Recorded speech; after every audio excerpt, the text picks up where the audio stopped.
Welcome, everybody, to the show. Joining us is our co-host and fellow traveler, Dan the Dan Noodles Man, the Beau Brummels of Wargaming. Dan, how's it going? Good. I bought a kitten. That's excellent. Excellent. You'll have to show us the kitten when the kitten is ready to be displayed. Yeah, he's not ready. He's hiding in my box spring. There was a hole. He slipped in there, and that's it. He'll come out when he's hungry or needs to poop, unless he poops right in there, in which case... No, he actually, yesterday, he actually came out, went into the poop thingy, and he pooped. And he's only like 2 months old. He's a little thing. 2 months old is really young to get a kitten. He's young, man. I assume you got this from a friend whose cat parents had kittens? No, this was a rescue. Oh, okay. Usually the rescues won't let you have them quite that young. Ours didn't. Pretty young. Okay. Ours were about 6 months old when we got them, I think. 6 months? Yeah, their cats technically could keep growing for about 2 years. I hope that Sherman doesn't grow anymore because he's already pretty fat. So, I mean, he's large. Hey, Artie, ask me what I'm building. What are you building? Is that the craft rod? A cat and craft rod. All right, and what is this device? This artifact? Well, the one I'm building is a one. God damn it! A 124 scale, and that's a Kettenkraft rod. Okay, cool. So I'm not finished, and the Kettenkraft rod. I love saying Kettenkraft rod because it rolls off your tongue real nice. Yeah, not really so much your tongue as so much as your glottis and epiglottis, actually, the way you're saying it. You're right. Kettenkraft rod. Right. The thing, they're always painted beige. And I'm not normal, so I didn't paint it beige. I painted German blue. Okay. Anyway, tonight we're going to talk about gearing up for your wargame experience. And this applies to me right now because I'm beginning to gear up for our big game of World in Flames that's coming up at the end of January. Going through some of the optional rules. We just had a big conference call tonight about which optional rules we're going to use. There's a ton of them in with, and you really kind of want to play with at least a few of them. But it did sound a little like Klingon, actually. So, Wessex. Yes, who is it? My nemesis is asking me? Yeah, my nemesis is asking me what I'm smoking. I'm smoking Wessex Red Virginia in a Butch Chocrin pipe. All right. Well, Alfred the Great approves of the Wessex tobacco that wasn't grown anywhere near Wessex. You know what would be good? Would be good to carry all those games to a game convention, eh? Oh, what games? Oh, let's say you're bringing a lot of games. You know what would be good to carry all those games to the game convention? What's that? A Kettenkraft rod. I suppose that's true. I was thinking of a flatbed dolly, which is what I typically use when I'm carrying a lot of games around. So tonight I wanted to talk a little bit about like how do you prepare for war games, and this applies more for like a experience that you need to prepare for. Obviously, if you play. What's that thing? Carcassonne every week. You probably don't need to prepare. You got Carcassonne in the duffel bag. You're all set. I got a little more to do. I got to go through rules, especially the naval rules I haven't played with in like 25 years. So, yeah, probably. And I'll tell you what, most of that we ironed out who was playing who in like the first 10 minutes of the call. And then we spent the next hour and 20 minutes about what optional rules we're using. As far as who's playing Germany, who's playing the US, who's playing Soviets, all that stuff. I will be playing the British. So I'm excited about that. Hold on. Someone, Steve-O9285, California there just said Dan is the next Callendale. I interviewed Callendale, and he smokes Captain Black crap. I don't. Captain Black is gas station pipe tobacco. Jesus, man. No, not that I'm a snob about it. I got no reason to be a snob about it. Everybody says, smoke what you want as long as you would do. And you know come what? on. It doesn't smell that bad. It's pretty inexpensive. And if you're constantly smoking your pipe, then maybe Captain Black is an economic decision that you made. You know what? I don't think so, because a pouch of Captain Black here is easily $50. That's ridiculous. Yes. But Callendale, Enrico does not live in a communist utopia like you do, Dan. So he cannot. He doesn't have to pay $50 for a bag of Captain Black at the gas station. I just got my my letter from the party. I owe money. Well, that is a thing that's happening. Jeff Beeler's trying to clean off his game tables. I got that done, actually, although I then threw some more stuff on top of it, but that's cleaned off now, too. So I cleaned the game room and then had to clean the game room some more, only because like a couple things showed up. The vinyl mat from Columbia showed up, and it's enormous, by the way. It's like 3 feet by 5 feet. It's huge. So I got to figure out where that is going to get stored exactly. And it's not neoprene? No, it is neoprene, yeah. Okay.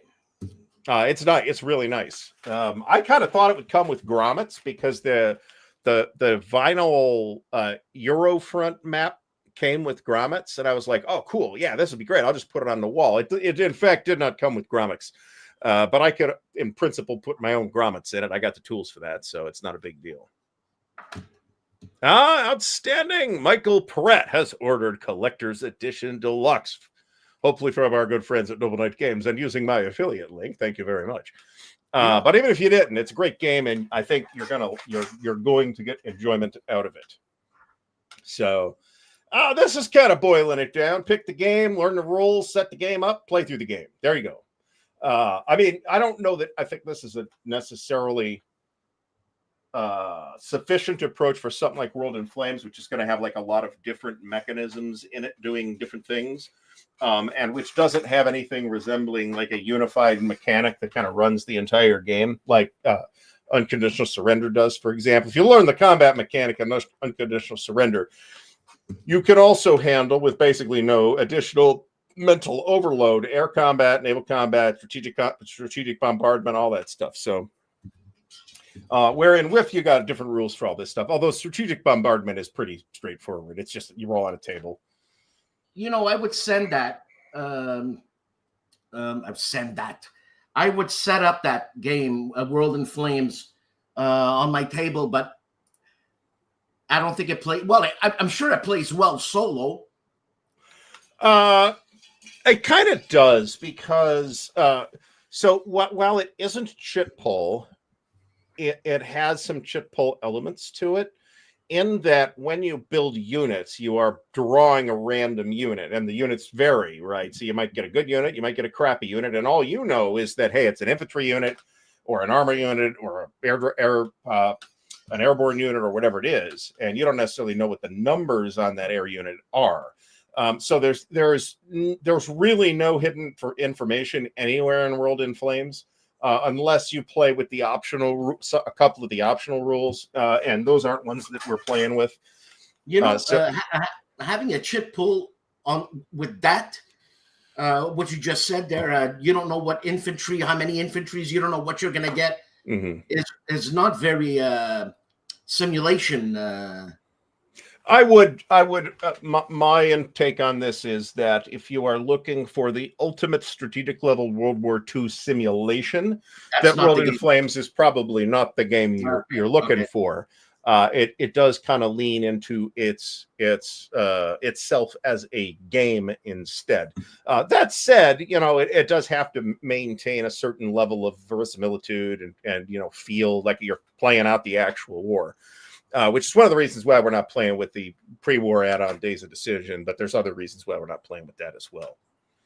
So Dave has signed up for the Armchair Dragoons digital convention. You know, I would.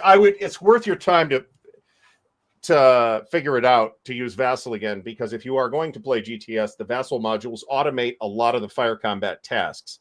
So if you're going to play on Vassal, then you better get comfortable with that. But if you're trying to prep, they just do it all manually and just move the pieces around manually. It'll be fine. I would say it's not great. It is based on the Danny Secre's asking about the World in Flames computer game from Matrix Games, which I do have and which I've noodled with a little bit. It does use as its basis an older version of the game, I think Final Edition, but it also doesn't have an AI opponent, so you're pretty much playing at hot seat or emailing turns back and forth. And I think if you're going to do that, you might as well just use Vassal because it's better. And you could play on Vassal with the current rules set, which I would prefer to play with. So I think this is a reasonable response. Bill says he assumes if it's that big, it must be a good simulation. With the CHIT pull, you don't know what you're going to get. Well, you also freaks me out. You also don't know how long the turns are going to last. So the turns are conducted in impulse. So you'll have, say, this first turn of the game will be September, October 1939. All right. So the two turns are 2 months. So first thing you do is you roll the weather. All right. And then the first player takes their impulse. And then when they're done with their impulse, they roll a D10 and they see from the results of that roll whether the turn has ended or not.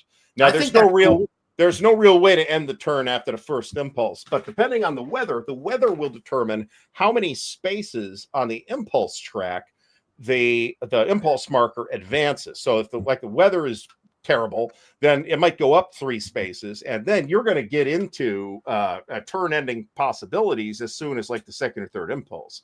I think that's cool. Winter turns tend to be pretty short and pretty fast, but you also weather's random, so you don't really know. It could, like I told the team today, we could have sunshine and blue skies all January, February turn for all we know. I'm not even sure that's even possible in some weather zones because you roll the die and then the weather will vary by weather zone. So it's not going to be nice everywhere in the winter, just flat out. But there might be somewhere where it's nice. So, but it's the result on the weather table that determines the number of steps that the impulse marker moves up. So I would expect in like a late in the year type game, like January, February, March, April type of turn, that you'll probably end up with 4 or 5 impulses per turn. So that's 4 or 5 sides going. So the Allies will go. That's one impulse. The Axis goes. That's one impulse. The Soviets are considered a part of the Allies for this purpose, unless you are playing with the Get Days of Decision thing, which we aren't. So, hey, William Ahrens is in, and he speaks German. He must have a Kettenkraftrad somewhere in his garage. He might. Garage or driveway. Jeff is playing. He's considering at least playing. Gold, Juno, and Sword at the Angry Board Games weekend. Jeff, if you would like to, if you do this, it could entirely plausibly eat your entire weekend, especially if they're trying to play one of the bigger scenarios. But if they're just doing one of the smaller ones, that might just be 4 hours, 4 hours. So, all right. Jeff Beeler's not going to be at the digital convention because Brandt has scheduled it opposite the Niagara Board Games weekend. So this is Brandt's fault. I think he did it on purpose. You never know when the turn will end. Yeah, I think that might be. I don't know. I played Cataclysm once. We played a couple turns of it at Origins 10 years ago, and I was not crazy about it at the time. But it's the kind of thing that I ought to like. So I'm willing to give it another shot at some point. So we're playing with my copy too. So I am going through counters, for example. I redid the World in Flames setups. They're in the book, but you can get like the corrected setups with the errata and stuff that you could download directly from ADG's website, right? So I did that, and it's basically a giant Excel spreadsheet that you can sit there and figure out what you're playing with and what you set up when the time comes to set the game up. Since we kind of know what options we're playing with in terms of what counters we have to set up, I was able to get started on that like a week ago, actually. And I didn't finish it till like yesterday.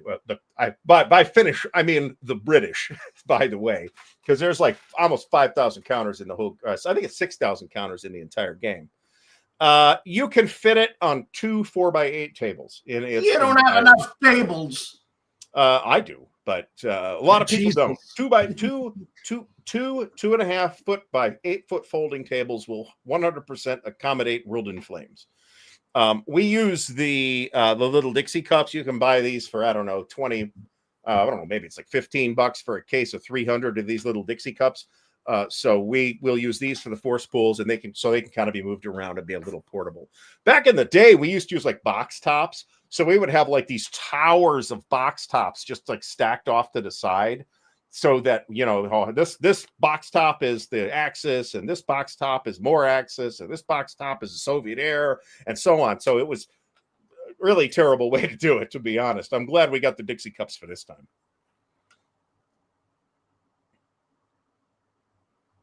So Brant may have played more Cataclysm than I. This room is incredibly hot, so I'm going to open the door.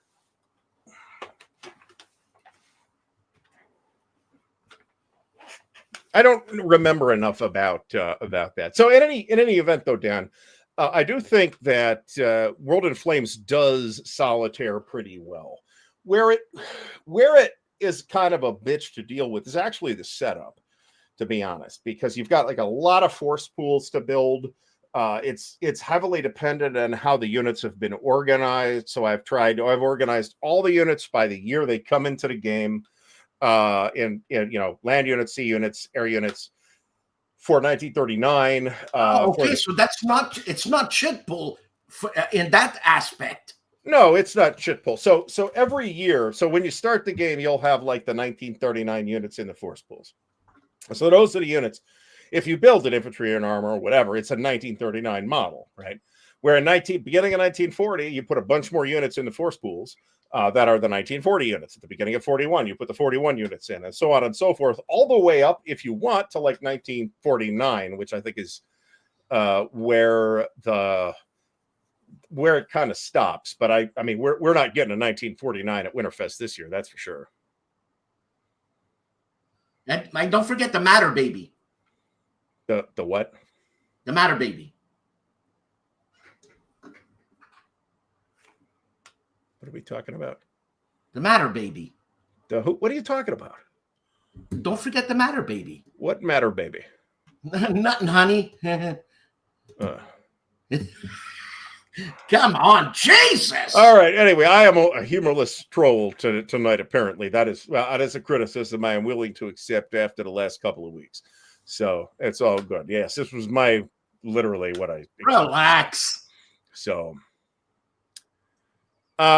you do have some ability to do this, but not really the way Jeff is describing it. So there's an optional rule where that lets you build ahead.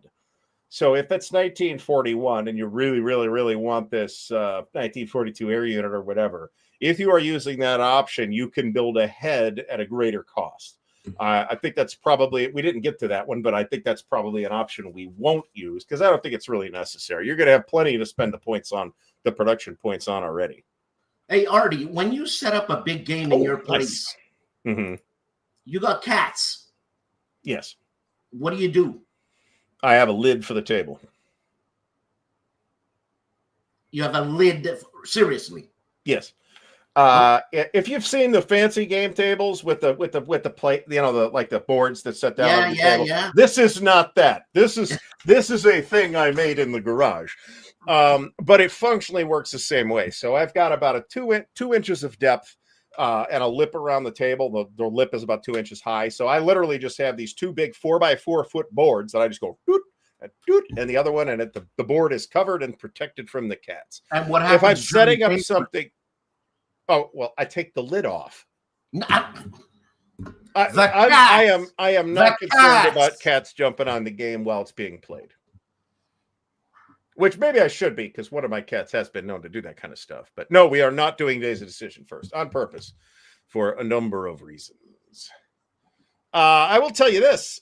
You get in 1939, you do start with the Graf Zeppelin in the construction pool as the Germans. So you can build an aircraft. You could lay down that aircraft carrier for its final phase of construction immediately in September 1939 if you want.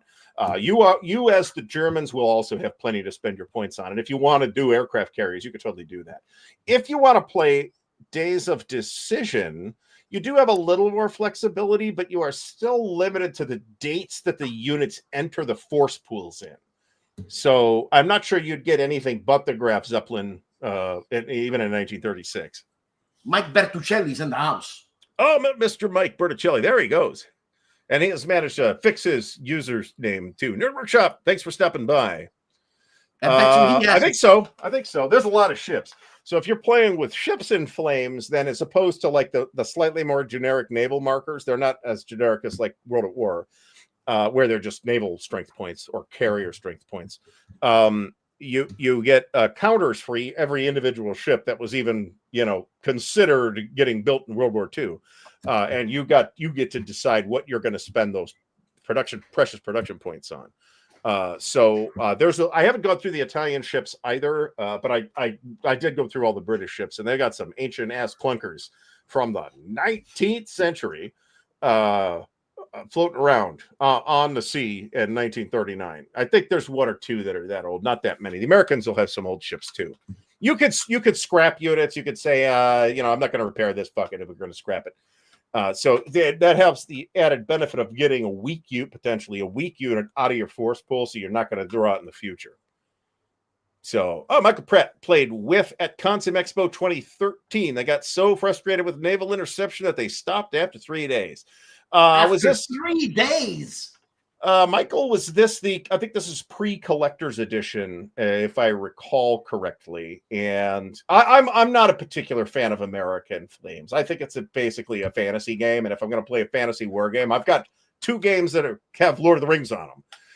So I'm cool with leaving this alone. Perigi ordered Imperium Romanum. I like Imperium Romanum a lot. I will not say that the current edition from Decision solves the rulebook issues, because the rulebook is it's a difficult rulebook. Let me put it. Avalon Hill? No, originally published in the maybe late 80s by West End, mid to late 80s by West End Games. They later did a 2nd edition and a 3rd edition called Al Nofi's Imperium Romanum. I call it Imperium Romanum 3. Came out from Decision about 3 or 4 years ago. And that's the one that I imagine Perigi is talking about, and that's the one that I've got too. So, excellent. Got to use the Princess Irene Brigade, which is also in the Battle for Normandy, by the way. You could get Imperium Romanum 2 at this point pretty inexpensively. The Iron Duke, I think, starts the game in the British repair pool, but it is a crap-ass ship. I will not be repairing it. We'll spend the production points on something else. So, my game table is set to be a higher, like a countertop height. So it's not. There are no chairs. Let me put it that way.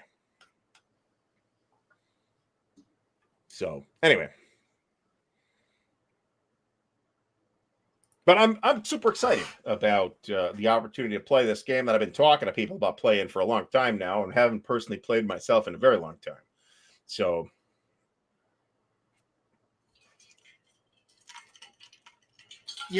Jeff is saying, don't use it alone. The Princess Irene. Let's say I'm playing the game and I don't know anything about the Princess Irene. What happens? Well, the Princess Irene Brigade was a Dutch brigade that fought on the Allied side in World War II. That's what I can tell you. So that's it. I mean, yeah, that's what it boils down to. What he's saying is that in Holland 44 in particular, you don't get replacements for the Dutch. So if they're dead, they're dead, and that's that. Oh, we're talking about Holland 44 Scusi. Yeah, somehow. Well, that's because they're Dutch. So if I'm gonna play a Holland 44 with Jeff, let's say, he's got that advantage over me knowing that there's no replacements. Yeah, potentially, but it's not like the Princess Irene Brigade is going to be at the vanguard of an Allied spearhead offensive into Holland. So you'll find a use for them, but probably that's not going to be on the front line. I'd have to flip the table. You probably would. Yeah, the naval rules have been fairly substantially reworked as far as I could tell for the collector's edition. I think the answer to this particular question is no. If the Commonwealth detects, then the Americans don't just automatically detect. But I will also not bet any money on that because I need to go through those rules too. So, hey, oh yeah, totally. This is me playing Case Blue right here. Fake it till I make it. Yeah. Hey, have they started? You once were talking about having audiobooks rules. I am not aware of anybody in wargaming that's doing this. But there are at least a couple of companies, including Mongoose Publishing, that is doing audiobook versions of Traveler rulebooks, for example. So people are actually doing that. Now with the AI, can't you just dump the rules in and have AI read it for you? I suppose you can, but I'm not doing that. So there's been, I don't want to talk about this. Maybe I'll talk about the controversy in the Traveler community on tomorrow's counterclipping show. We'll see. I mean, Nerd Workshop is, of course, right here. The other the player with more experience does have an advantage. I mean, that's just always going to be the case. I think in this case, it's going to be probably less true than it would be in the case of something like Twilight Struggle, which is extremely sensitive to knowing what's in the deck. So, right. There are moves that seem like they're really obvious moves, and then you get blindsided by like the next card that gets played, which totally undoes what you just did. And if you had played the game before, you'd have known that hey, there's a good chance this will come up. Yeah, Grant from the Players Aid told me that. He says, if you don't know the cards, I'll kill you. And by kill, he means crush. Obliterate. In one giant bear-sized paw, hairy paw that he has. What a nice guy. I love that guy. I'm gonna punch him in the knee. Notebook LM will do summaries of PDFs for you too, and you can also like drop your stuff into Notebook LM and ask it questions. And I mean, I would probably try and verify those answers because I don't trust it.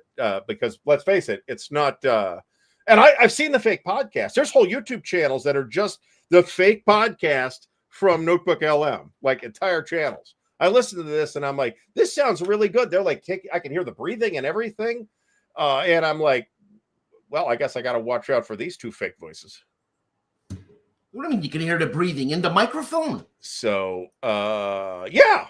That's like hearing someone chew. Oh, it's super organic. I mean, it's really well done as far as the voice synthesis goes. Oh, my God. And also, when you listen to it and absorb what they're saying, it's like they're not really saying anything. They're saying, yeah, what about this thing? Oh, that was really interesting, Bob. And it's like it's just like small talk, and they're not like digging into anything. Yes, so I have experimented with this too. Perigi says that Discriminating Gamer has released a top 50 GMT games list, and Imperial Struggle and Sekigahara are in the low 40s. I can not speak to Sekigahara. It has a good reputation, I can tell you that.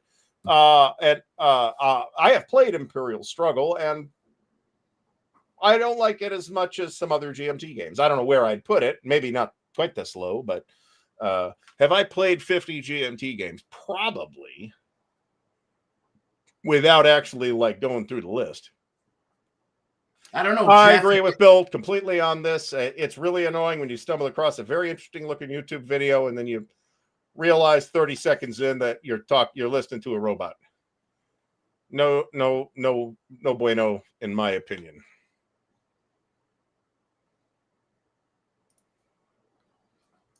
Martin 7W had a good game of CNC Medieval Battle of the Catalonian Fields. Losses the Huns.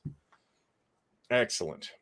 Oh, so Mike says it's been so I think for this use case where you're providing it with documents and then it is generating for you summaries, it should be very, very good at that.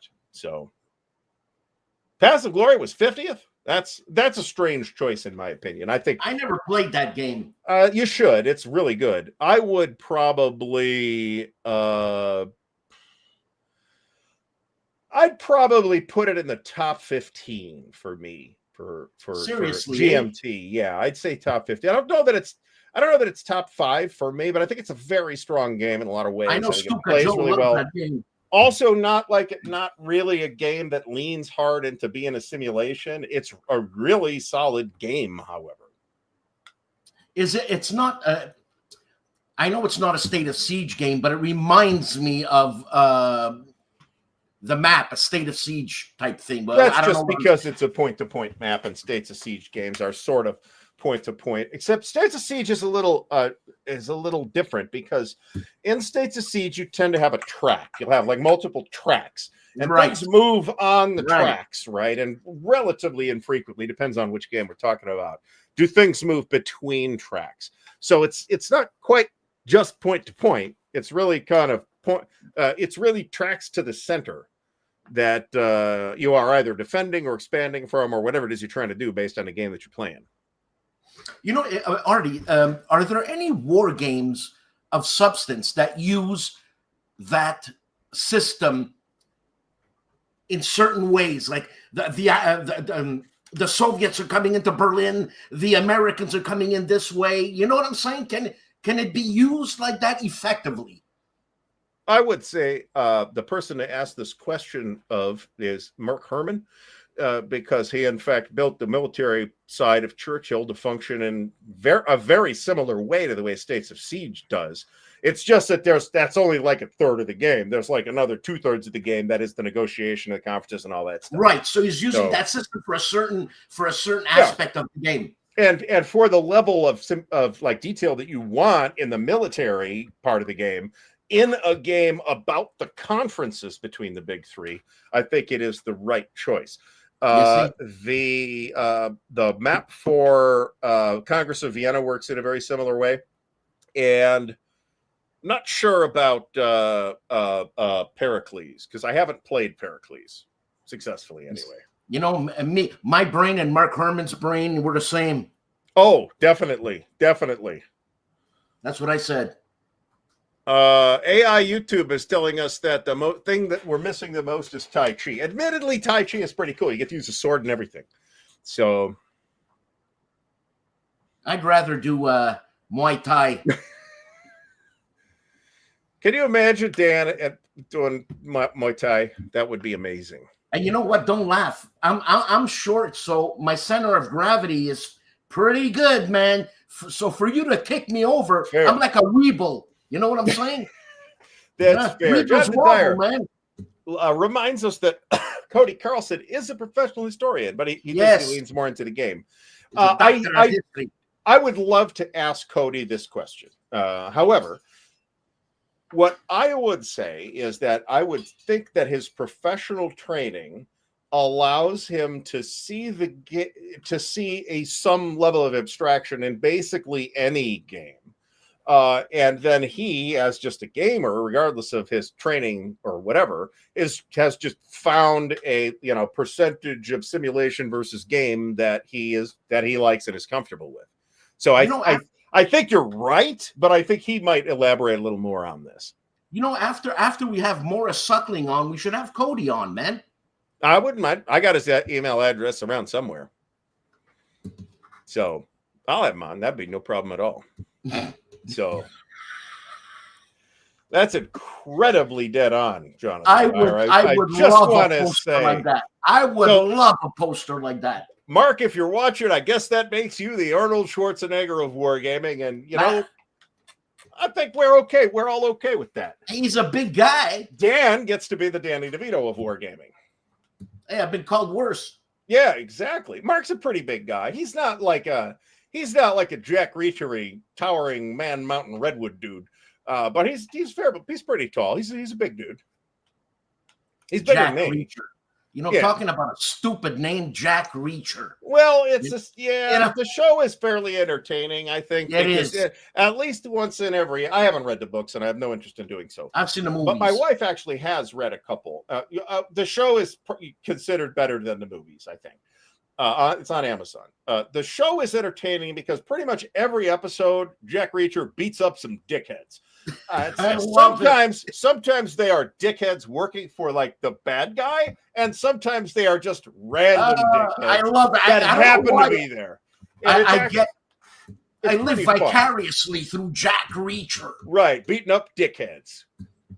Tuesday. You know, you just said Reacher and dickhead. You see what I'm saying? The name doesn't go well. I mean, it's a contrived name, but I mean, okay. What about Mac Bolan the Destroyer from the old I don't know that. men's adventure paperback novels from back in the day? I don't know. Oh, Mark Bolan. Okay, I got it. Yeah, not Mark Bolan from T-Rex. Yeah, not that Mark Bolan. This is Mark Bolan, the Commando Destroyer, who's basically Rambo. So these are the books I'm talking about. Mac Bolan, you're right. Mac Bolan. The Executioner. The Destroyer was different, and I actually read some of the Destroyer books and was moderately entertained by them. Wolf Dog mentions Doc Savage. Excellent. So yeah, I mean, you've gotta. I guess this kind of touches on a sort of broader question of how do we approach media, right? And to what extent do we expect? Realism is not really the right word here, but I'll use it here anyway. To what extent do we want to see realism in the media that we consume? For some people, they don't care. It's just, flashing swords, swords that are this wide, the blades are this wide, and they're 9 feet tall, and they're bigger than the person wielding them. And that's not my deal, but some people don't care about that. Some people really like Flash Gordon.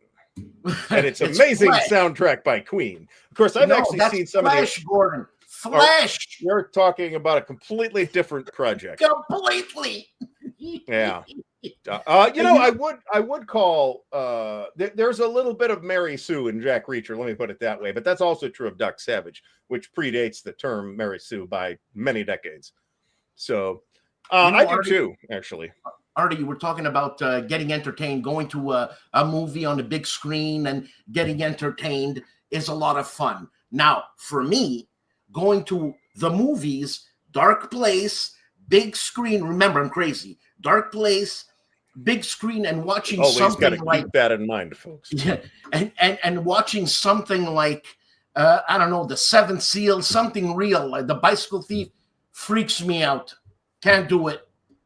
So I got to watch those on my little Apple Watch because it minimizes the effect. Mm-hmm. Mm-hmm. The good news for this regarding the lack of a Doc Savage RPG is that almost any pulp RPG, and there are a bunch of examples, including at least a couple of them on my shelf right here, that will do just as good at doing Doc Savage type stuff as any Doc Savage officially licensed thing.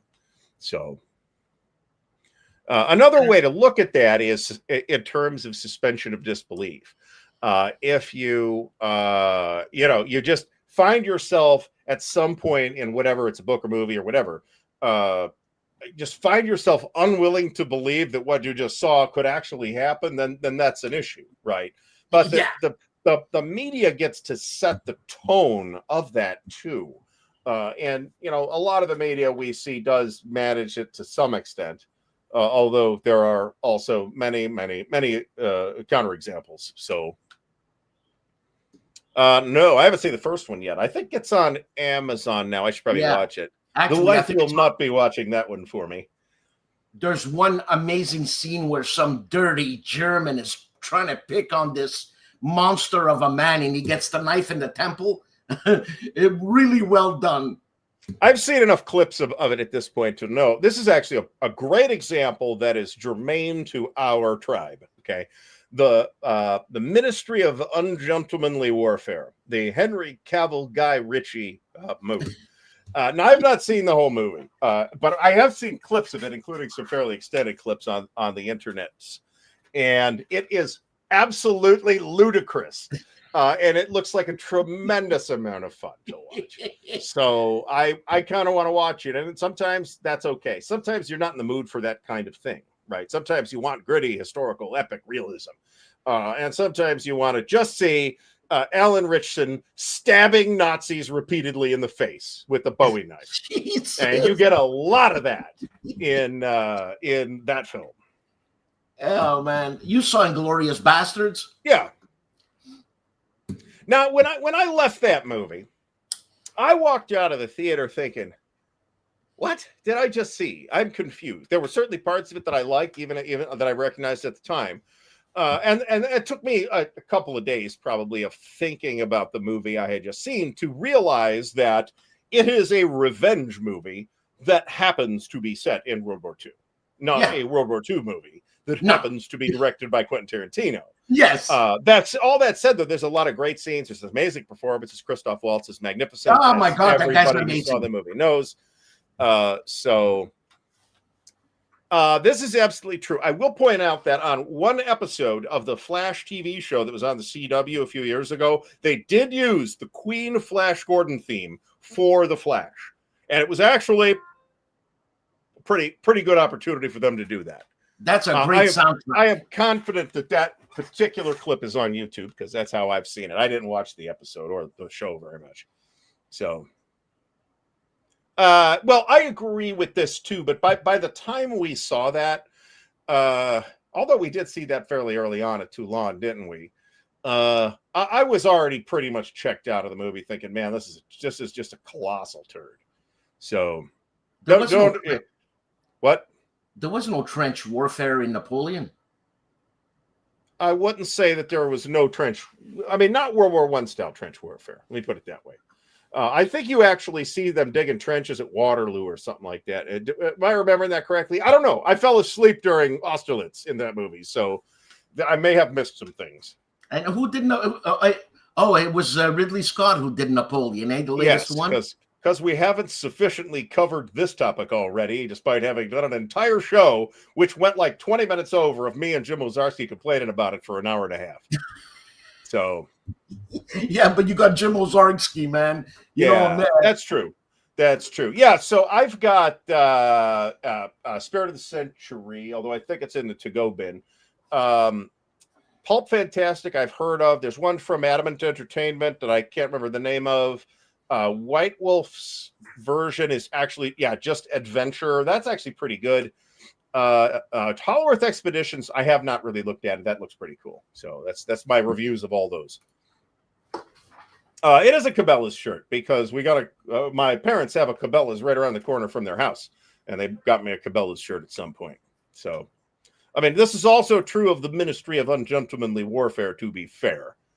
So, yeah, I dozed off, man. It says something about that movie that I dozed off in Austerlitz. Now, as many faults as I think Oliver Stone's Alexander has, at least they did do Gaugamela really, really well. So whatever else you want to say about that movie, Gaugamela was pretty cool. So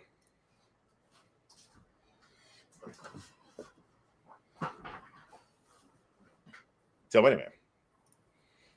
Not approved. Not already approved, that movie. I haven't seen the extended version yet, and I probably will at some point, but I might also get I know Mark feels this way, and maybe Mark is more capable of setting aside his own tastes and tendencies or expectations, maybe, for what he thought he was getting out of the movie. Or maybe we could say that Mark may have had a clearer expectation of what they were going to get out of the movie than I did.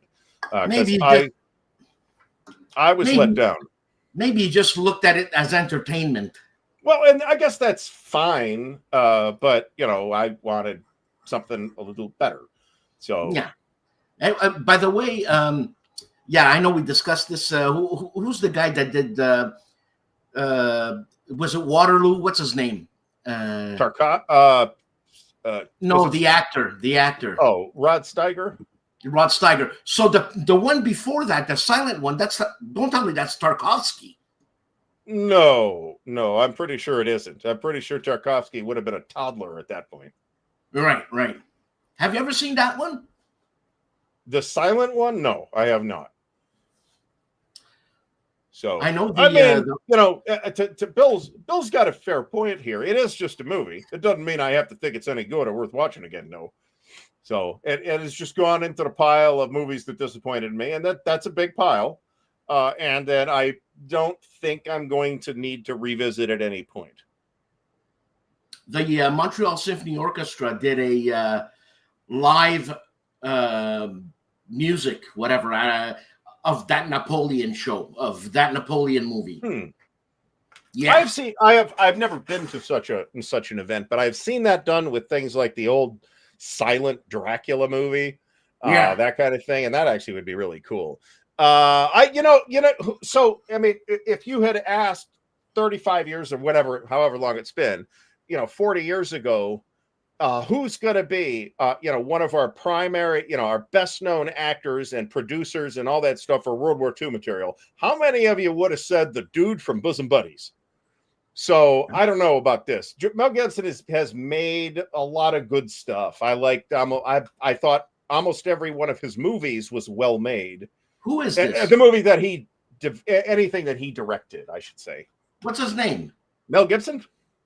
Oh, for God's sake! That guy's fantastic. He's fantastic. He's a good actor and has made some good movies and has unfortunately made an ass of himself on multiple occasions. But have you seen We Were Soldiers? Have you seen We Were Soldiers? Yeah, that's a terrific movie. Terrific. Yeah, that's a very good. But the book's worth reading too. This would be fantastic. I'm pretty sure, Dan, who was Lord Gort? This will be in our wargaming trivia.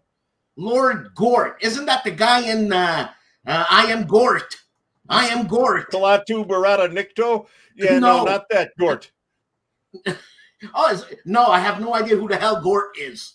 Yeah, no, Lord Gort was one of the main British commanders early on in World War II. I don't know. There's plenty of good Napoleonic material on film, so go check that out. That's great. Okay, Vince. Okay, yeah, Vince. Okay. I Am Gort. That is fantastic. Yeah, actually, this is absolutely true. He was the commander of the BEF in 1940. So that's a tall. What I can't even speak tonight. Let's say challenging job. I would say. Yeah. So to be fair to Lord Gort, I just like to say Lord Gort. So it's all cool. And you know what? Talking about the British, Montgomery, other than him being an asshole, was he good? I would say Montgomery was a good commander. Yeah, it was a good strategic general. Yeah. He was, Montgomery is. Stereotypes often have a lot of truth to them, or simplifications maybe. Montgomery was in some ways very conservative as a general and didn't take necessarily a lot of risks, except when he did, right? Market Garden was like obviously a huge risk, and that was his baby. That wasn't conservative. Well, no, not at all. But that's what, you got to bear that in mind. There were all kinds of political reasons why Market Garden had to happen too. So I imagine this is true. The guys who fought under Patton loved him too. So this is not particularly weird.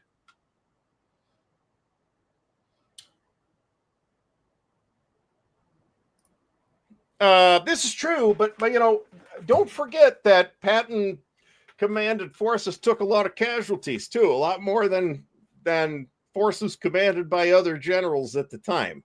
So I don't dislike Shelby Foote. To be clear, I think Shelby Foote is a splendid writer. I love him. And his monumental Civil War trilogy is a great work of literature.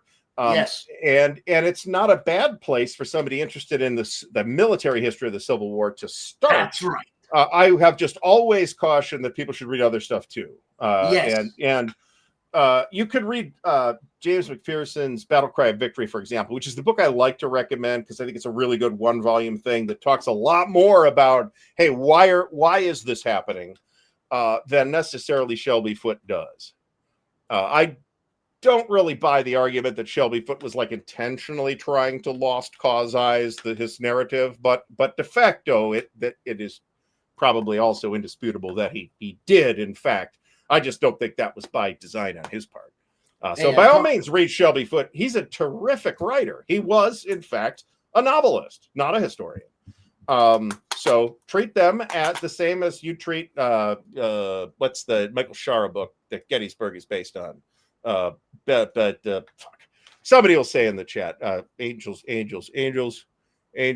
There was some angels in there, I forget, but same type of deal.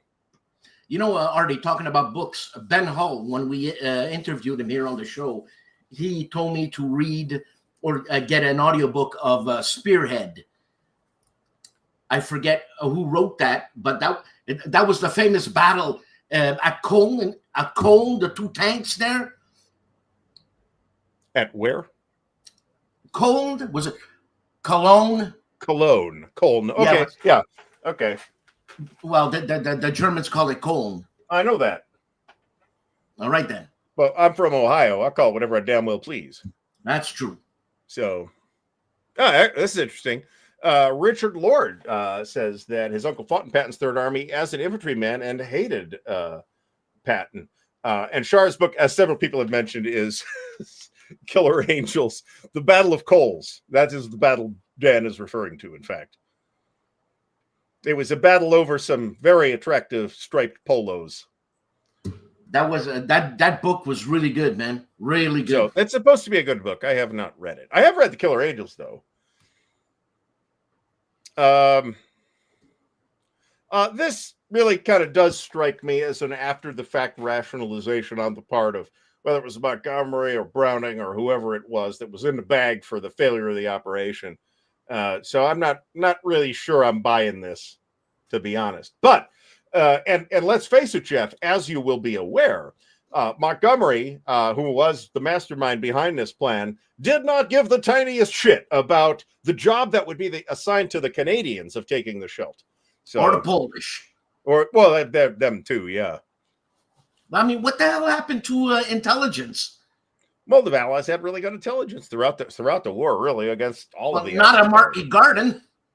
Well, you know, there was this unplanned eventuality that there's an entire SS formation just sitting in Arnhem recuperating until the British paratroopers land in front of them. It's a little It's a little more complicated than that, but that's how the story gets told, and if you say it in a sentence.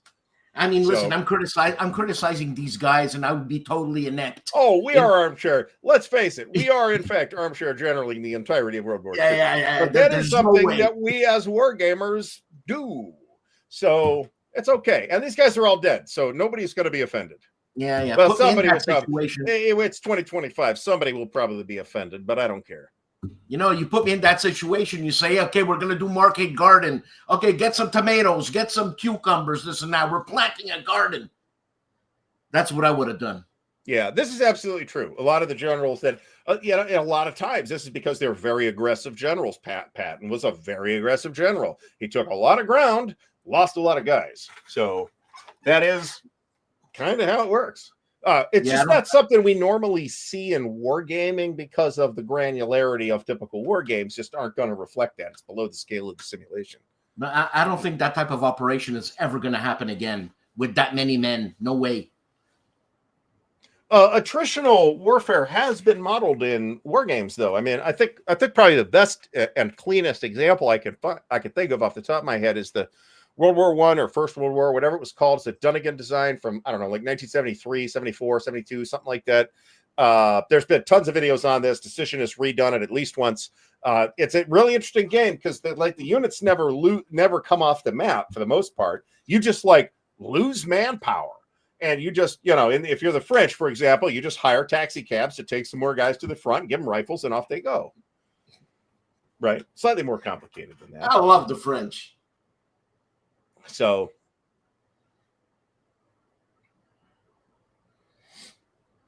anyway, the post-market garden, if we're talking about the post-market garden planning, there's a lot of wishful thinking here, though. So I won't dispute that this was something that was considered as an option when the offensive succeeded, but the offensive, in fact, did not succeed. So,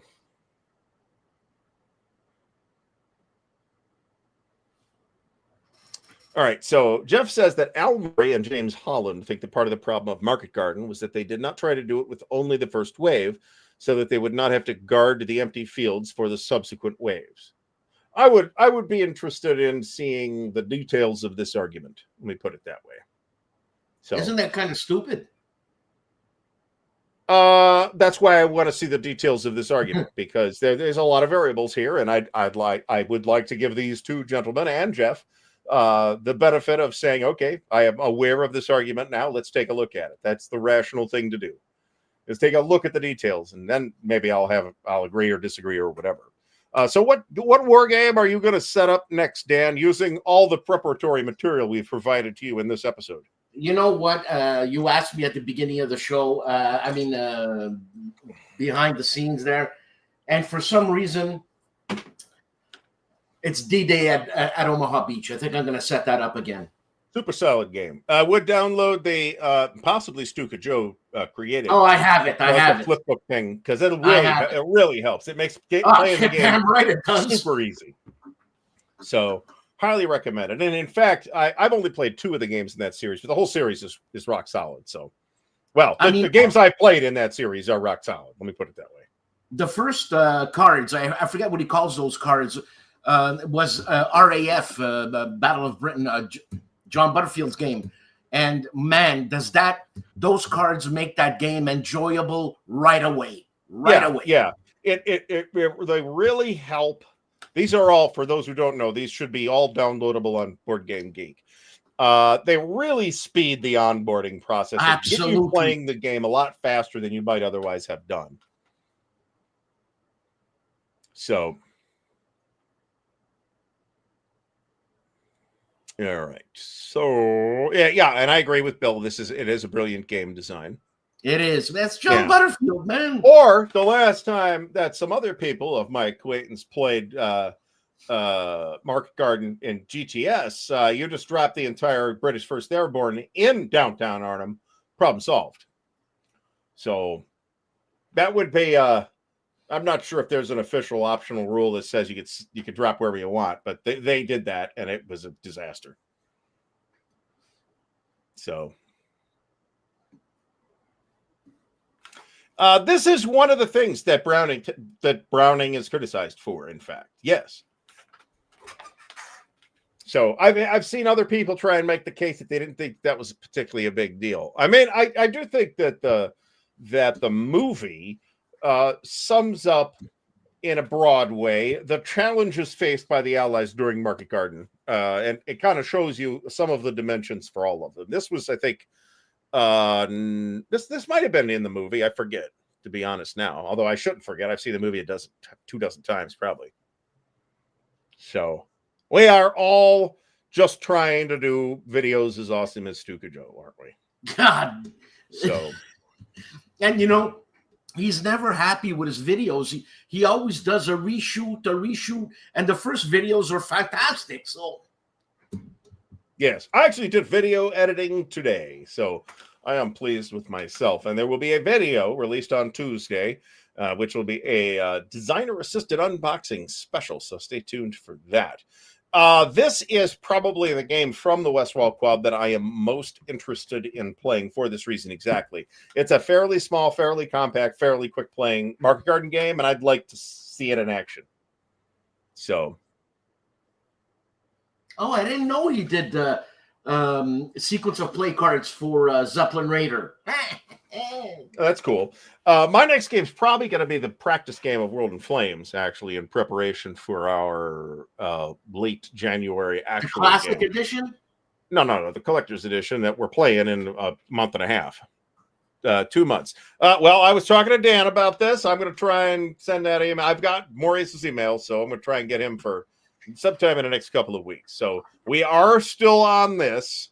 I've had a lot of stuff come up lately, man. That's all I can tell you in the last, say, 3 weeks, especially, which is, we've been talking about this longer than that, but still.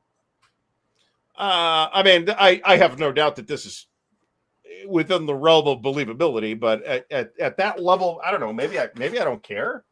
I'm not sure. What is the scale of the unit scale of the game? Is it battalions? It could be.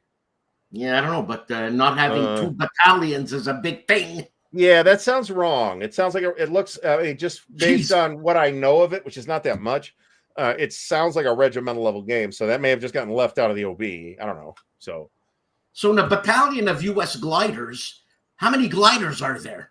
I don't know off the top of my head, but it's presumably, well, I think what Jeff is referring to here is that it is a battalion of glider infantry, or battalions of glider infantry that were transported by gliders, which would probably be, I don't know, maybe I don't know how many people could fit in a C-47, to be totally honest.